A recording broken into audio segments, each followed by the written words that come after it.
Hello friends, welcome back. मैं हूं आपका करियर कोच ललित भदौरिया। दोस्तों, मई 2026 में यूरोप शेंगन के कौन से कंट्रीज़ हैं जिनको आपने ज़रूर कंसिडर करना चाहिए अगर आप क्लास डी वीज़ा पर माइग्रेट करना चाहते हैं, जेन्युइन लॉन्ग टर्म वीज़ा पर जाना चाहते हैं। ठीक है दोस्तों, ऑफ कोर्स इन कंट्रीज़ में बहुत सारे ऑप्शंस क्लास सी के भी होते हैं, बट इस ब्लॉग में मैं आपके साथ क्लास डी वीज़ा की बात करूंगा। इन कंट्रीज़ के लिए आप हमारे न्यू दिल्ली ऑफिस के साथ साथ हमारे दुबई ऑफिस से भी अप्लाई कर सकते हैं। बहुत सारे हमारे भाई बहन, बहुत सारे इंडियंस और नेपाली सिटीजन्स जो कि इस समय गल्फ देशों में काम कर रहे हैं, या फिर let's say Malaysia, Mauritius, Singapore, Seychelles, या इन देशों में काम कर रहे हैं और वहाँ से वे लोग शेंगन में जाना चाहते हैं, राइट, या जीसीसी कंट्री से शेंगन में जाना चाहते हैं।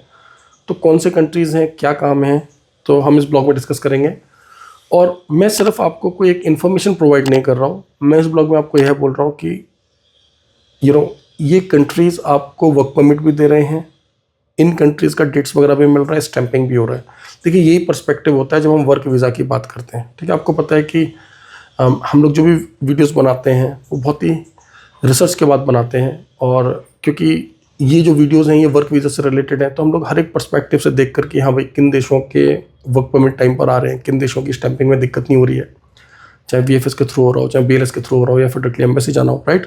थोड़ा सा तबीयत मेरा ख़राब है दोस्तों, तो आप वॉल्यूम को अपने हिसाब से एडजस्ट कर लीजिएगा, राइट। थोड़ा आहिस्ता आहिस्ता इस ब्लॉग में हम बात करेंगे। और एक दो कंट्रीज़ यहाँ पर ऐसे हैं जिनको देखकर आप शॉक्ड हो जाएंगे कि इतना अच्छा रिजल्ट आ रहा है। अच्छा, हमें तो पता ही नहीं था कि ये इतना अच्छा देश है। क्योंकि क्या होता है, कई बार आपने कुछ पुराने यूट्यूबर्स के वीडियो देखे होते हैं, या फिर वो वीडियो सच में उस टाइम के होते हैं जब वह देश अच्छा नहीं रिस्पॉन्ड कर रहे थे। लेकिन आपको पता है दोस्तों, हर 6 महीने 12 महीने में कोई भी कंट्री जो होता है उसके प्रोसेस में डिफरेंस आता है। कई बार अच्छा हो जाता है कोई देश, कई बार किस देश के प्रोसेस में थोड़ी डिफिकल्टी आने लग जाती है। तो इस पर्सपेक्टिव से मैं बोल रहा हूँ, यानी कि मई 2026 में अगर आप क्लास डी शेंगन वीज़ा लेकर जाना चाहते हैं यूरोप, तो इन कंट्रीज़ को आप जरूर कंसिडर करें, राइट। तो एक एक करके हम स्टार्ट करेंगे दोस्तों, राइट।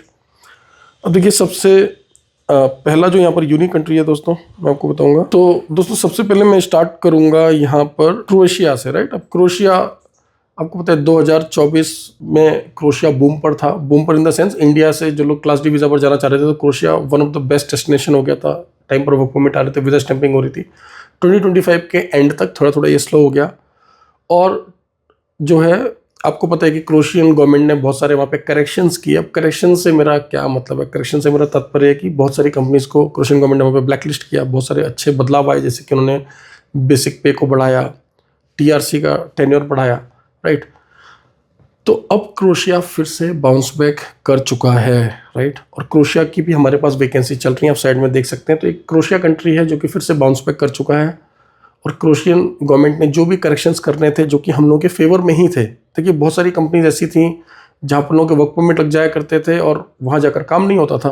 ऑफ कोर्स इस तरह की कंपनीज में ऐसे लोग जाते थे, या फिर ऐसे कंसल्टेंट्स के थ्रू जाते थे जो कि दोनों ही इस बात से ज़्यादा वास्ता नहीं रखते थे कि उधर जाके होएगा क्या। ऐसे बहुत सारे लोग होते हैं जिनका मकसद सिर्फ शेंगन में एंटर करना होता है। लेकिन मैं आप लोगों को यही बोलूँगा कि ऐसा आप ना सोचें, ऐसा ना करें। काम मिलना ज़्यादा ज़रूरी होता है। एटलीस्ट TRC तो बना ही लें, और कोशिश करें कि जनरली काम करें। जब आप इतना पैसा खर्च कर रहे हैं, राइट, अगर आपको घूमने जाना है तो फिर आप टूरिस्ट वीज़ा पर जाइए, simple as that, okay. So now the first choice is Croatia दोस्तों, जिसको आप कंसिडर करेंगे। तो क्रोएशिया के बारे में मैंने आपको बता दिया। अब क्रोएशिया की कुछ वैकेंसीज हमारे पास चल रही हैं, आप चेक कर सकते हैं। इसके बाद मैं बात करूँगा बुल्गारिया की। अब देखिए, बुल्गारिया और रोमानिया, ठीक है, रोमानिया भी इस लिस्ट में। अब बुल्गारिया को लेकर भी लोगों के मन में कन्फ्यूजन है कि भाई बुल्गारिया का वर्क परमिट आ जाता है, फिर क्या होता है। थोड़ा सा बदलाव आया। पहले बुल्गारिया का वर्क परमिट आने के बाद में एम्बेसी में अपॉइंटमेंट लेते थे, अभी VFS के थ्रू हो रहा है। बेहतरीन देश है, सैलरीज रिवाइज हो चुकी हैं, 3 इयर्स की TRC दे रहा है, बढ़िया देश है, बिल्कुल कंसिडर करिए, बिल्कुल कंसिडर करिए। देखिए, आप इस बात को समझिए कि अगर आपका एक एवरेज प्रोफाइल है ना, एवरेज प्रोफाइल से मेरा मतलब क्या है कि आप सिविल बैकग्राउंड से हैं, या आप 10th पास 12th पास ग्रेजुएट हैं, तो फिर आपके पास लिमिटेशन होती है, राइट। आप प्लम्बर है, कारपेंटर है, वेल्डर है, एक्सकेवेटर ऑपरेटर है, 10th पास है, 12th पास है, ग्रेजुएट है। बात को समझिए आप। अगर आपका बहुत ही यूनिक प्रोफाइल है, मान लीजिए कोई BSc इन नर्सिंग करा हुआ है और उसके पास 3-4 साल का एक्सपीरियंस है, उनके लिए तो बहुत सारे देशों के ऑप्शन खुले हैं। कोई बहुत अच्छा डॉक्टर है, कोई बहुत अच्छा IT एक्सपर्ट है, राइट, उनके लिए कमी नहीं है। उनके लिए तो 15-20 देश हैं जहाँ पर वो जा सकते हैं। मैं बात कर रहा हूँ 10 में से 8 लोगों की जो कि इंक्वायर करते हैं ओवरसीज जाने के लिए, और वो इंक्वायर करके क्या सोचते हैं कि वो लग्जमबर्ग चले जाएंगे, स्विट्जरलैंड चले जाएंगे, नीदरलैंड, फिनलैंड, नॉर्वे, डेनमार्क, ये देश घूमने के लिए अच्छे हैं भाई। मैं जून में जा रहा हूँ शेंगन, तो मैं घूमने का अगर प्लान बनाऊंगा तो मैं किधर जाऊंगा? स्विट्जरलैंड जाऊंगा, फ्रांस जाऊंगा, नीदरलैंड जाऊंगा। क्या इन देशों में वर्क वीजा नहीं लगते? लगते हैं, लेकिन बहुत रेयर लगते हैं। तो आपको किधर अप्लाई करना चाहिए? आपको इन देशों में अप्लाई करना चाहिए जो मैं आपको बता रहा हूँ। जैसे क्रोएशिया एक बता दिया, दूसरा बुल्गारिया। बुल्गारिया की मल्टीपल वैकेंसी चल रही हैं ट्रेडमैन की। बुल्गारिया की वैकेंसीज बैक टू बैक आती रहती हैं। हॉस्पिटैलिटी की प्लीज कंसीडर करें। अब नंबर 3 कंट्री जिसने इस टाइम पे अपने सारे रिकॉर्ड्स तोड़े हुए हैं वीजा स्टैंपिंग के, स्पेशली नेपलीज कैंडिडेट के लिए, राइट। हमारे बहुत सारे नेपलीज भाई बोलते हैं सर शेंगन का वीजा चाहिए, कौन सा कंट्री जल्दी वीजा दे रहा है?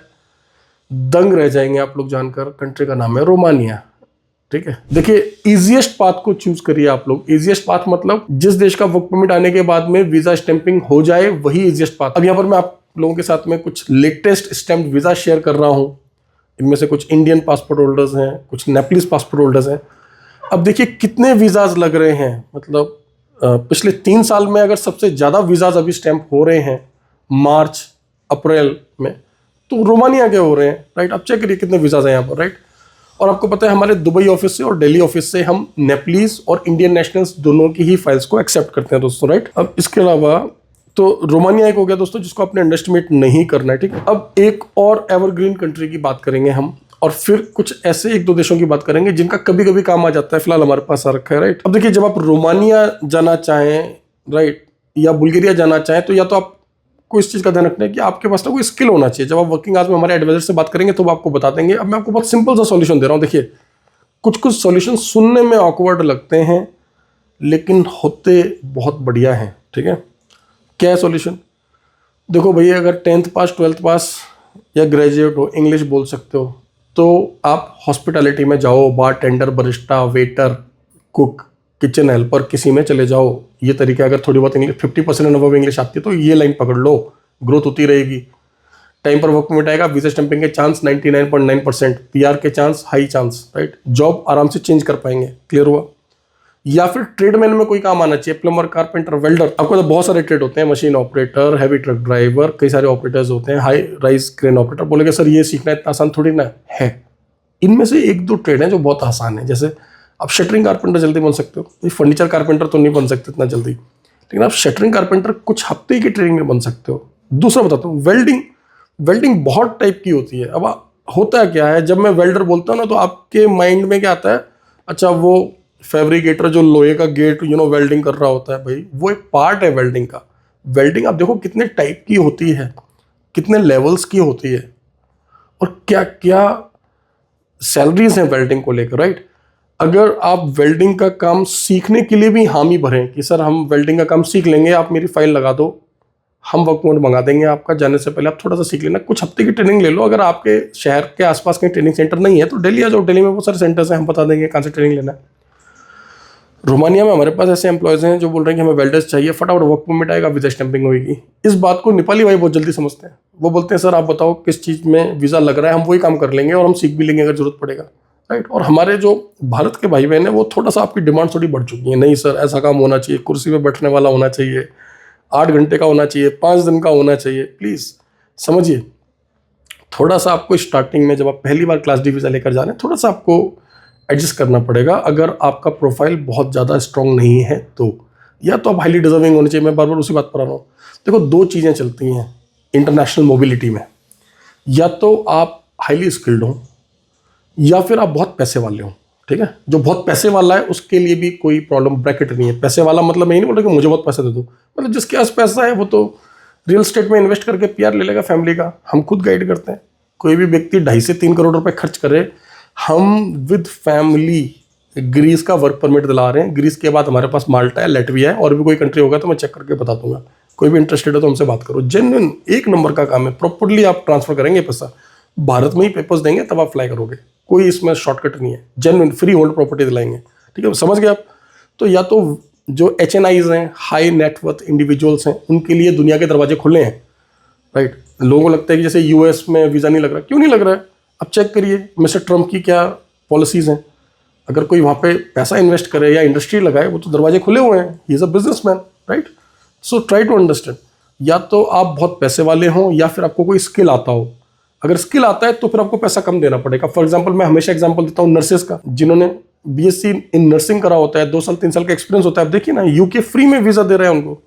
आप चेक करिए यूनाइटेड किंगडम में कितनी वैकेंसीज निकलती हैं। So try to understand. Okay, now again coming back to the point. अच्छा, जो मैंने रोमानिया में आपको वेल्डर का बताया, ऐसा ही एक हमारा क्लाइंट है जिसको मिग और टिक वेल्डर्स चाहिए। कंट्री का नाम है एस्टोनिया। अब देखिए एस्टोनिया, लिथुएनिया, इनकी बहुत कम वैकेंसी आती है हमारे पास। कभी 5 वैकेंसी आएंगी, कभी 10 वैकेंसीज आएंगी। जैसे ही आएंगी फिल हो जाएंगी। कौन फायदा उठाता है? जो रेडी बैठा होता है, जिसने हमारा बैकग्राउंड चेक करा होता है, जिसको ये पता होता है कि 90% ये लोग काम कर देंगे या फिर पैसा लौटा देंगे, पैसा नहीं मारा जाएगा। ठीक है, अब लास्ट में मेरा फेवरेट कंट्री में डालता हूँ शेंगन का। अब बोलेंगे सर आपका फेवरेट कंट्री कौन सा है? कंट्री का नाम है माल्टा। अब माल्टा का नाम सुनते ही जो हमारे 10th पास 12th पास और जो वैसे बहुत ओवर स्मार्ट बनते हैं, मैं इंग्लिश पूरी समझ लेता हूँ, बोल नहीं पाता, समझ तो सारा आता है, वो उनका हवा निकल जाता है। स्किल टेस्ट आपका डेजिग्नेशन के हिसाब से होता है भाई। आपको मैं तरीका बता रहा हूँ, फ्रेशर हो माल्टा जाना है, मैं आपको तरीका बता रहा हूँ। ठीक है, तरीका ये है कि आप क्या करो, छोटे छोटे पोजीशन पकड़ लो, जैसे कि room cleaner, public area cleaner, kitchen helper. ठीक है, अगर कुछ नहीं सीखना है तो सिर्फ 40-50% इंग्लिश आती है, आराम से स्किल टेस्ट क्लियर होता है, टेंशन नहीं लो आप। स्किल टेस्ट का हवा बना रखा कुछ लोगों ने। एक बात बताओ मुझे, जो किचन हेल्पर में जा रहा है उसका स्किल टेस्ट के शेफ के बराबर होएगा? मुझे एक बात बताओ, अंतर नहीं होएगा, डिफरेंस नहीं होएगा, आप समझे? और स्किल टेस्ट को आप थोड़ा गहराई से देखो, स्किल टेस्ट में क्या क्या होता है भाई। वहाँ का हिस्ट्री है, कल्चर है, नॉलेज है। अगर किसी एक पार्ट में फेल हो गए तो उसे रिपीट कर लो। कंट्री कितना बढ़िया है माल्टा, आप देखो। और एक मैं आपको ऐसा भी बता रहा हूँ, स्किल्ड काम में जाना है तो मैं आपको बता रहा हूँ 1.5 से 3 महीने में हम आपको वेटर बना देंगे। 1.5 से 3 महीने में हम आपको हाउसकीपिंग स्टाफ बना देंगे। 1.5 से 3 महीने में हम आपको बारटेंडर बना देंगे। माल्टा का काम ट्रांसपेरेंट है, ऑनलाइन चेक कर सकते हो आप। इधर स्किल टेस्ट हुआ, सब कुछ लाइव। ठीक है, 3 वीज़ा हमारे को मिले हमारे कैंडिडेट्स के अप्रैल एंड में। ठीक है, इससे पहले भी हमने 2 वीज़ा शेयर किए थे, एक हमारे को कल परसों रिसीव हुआ, तो वो भी अभी शेयर कर दूंगा। तो 3 वीज़ा अभी देखो आप लेटेस्ट मिले। अब ये सारे वो कैंडिडेट हैं जिन्होंने हमारी बात को मान के स्किल टेस्ट दिया, अप्लाई किया। So why are you afraid to take the challenge? Basic सा टेस्ट होता है यार, उसको आप दो। ठीक है, ओके, थोड़ा सा फीवर की वजह से स्वेटिंग हो रहा है दोस्तों, तो मैनेज करिएगा। तो ये सभी वैकेंसीज हैं। So guys, these are the countries which you should consider if you want to migrate to Schengen zone, specially in 2026, right. और हम लोग फाइल्स को न्यू दिल्ली ऑफिस से भी ले रहे हैं और यूएई ऑफिस से भी ले रहे हैं। हमारा दुबई ऑफिस ओपन है, राइट, पहले की तरह ओपन है। आप फिजिकली विजिट कर सकते हो या उन नंबर्स पे कॉल करके काउंसलिंग करवा सकते हो। ठीक है, thank you very much, all the best.